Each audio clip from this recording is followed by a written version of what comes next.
कश्मीर अनंतनाग में आतंकी हमले को लेकर खुफिया सुरक्षा एजेंसियों को अहम इनपुट मिला है, जिसके मुताबिक जिस मॉड्यूल ने अप्रैल के महीने में जम्मू में आतंकी हमले को अंजाम दिया था और सेना के 5 जवान मारे गए थे, उसी मॉड्यूल ने कल अनंतनाग कश्मीर में भी इसी हमले को अंजाम दिया गया, जिसमें सेना के अधिकारी और जम्मू कश्मीर पुलिस के अधिकारी शहीद हुए हैं। तो आखिरकार सवाल ये उठता है कि कौन है ये मॉड्यूल और कैसे काम करता है।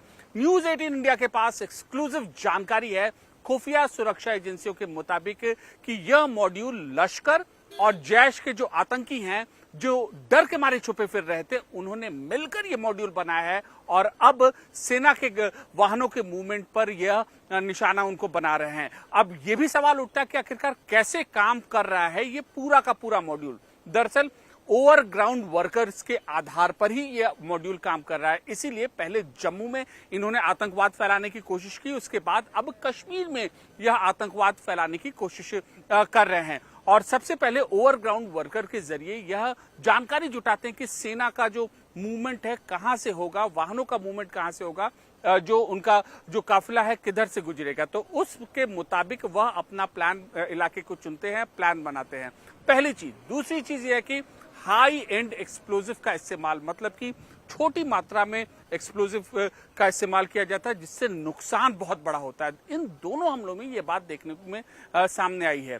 तीसरा कि दुर्गम पहाड़ी रास्तों से घुसपैठ करना और सेना के या सुरक्षा बलों के जवानों के साथ जब इनकाउंटर हो रहा हो तो इनकाउंटर के साथ साथ अंदरूनी इलाकों में जाना, जहां पर उनको पहले से ही सपोर्ट मिलता रहता है और वो सेना के जवानों पर, सुरक्षा बलों पर घात लगाकर हमला करते। तो ये नया पूरा मॉड्यूल है जो कि पिछले 6 महीने से सक्रिय हुआ है और ये आतंकी घटनाओं को, आतंकी हमलों को अंजाम दे रहा है। बहुत बड़ी चुनौती है सुरक्षा बलों के लिए। दरअसल इसकी एक बहुत बड़ी वजह भी कि पिछले 3 साल से ऑपरेशन ऑल आउट जो सफल हो रहा था, जिसने आतंकवाद के खात्मे में अंतिम कील ठोकने की शुरुआत कर दी थी, अब उससे घबराए हुए आतंकी और इस तरीके के हमले को अंजाम दे रहे हैं।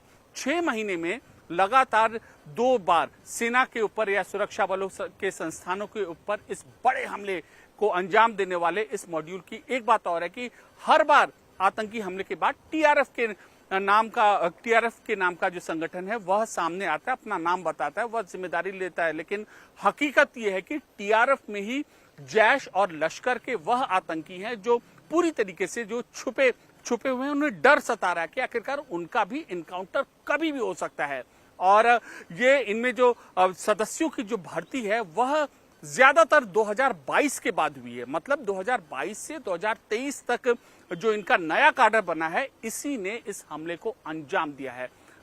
हमारे देश के सुरक्षा बल और जवान बहादुरी से और बेहद जांबाजी से इसका मुकाबला कर रहे हैं और मौजूदा समय में भी अनंतनाग में भी उन्होंने आतंकियों को घेरा हुआ है और बस ये कुछ समय का ही खेल है जब इन आतंकियों का काम तमाम होगा। लेकिन इस पूरे जो इंटेलिजेंस इनपुट मिला है, इससे यही खुलासा होता है कि वही मॉड्यूल है जिसने पहले जम्मू में आतंक फैलाने की कोशिश की और अब यह कश्मीर में आतंक फैलाने की कोशिश कर रहा है।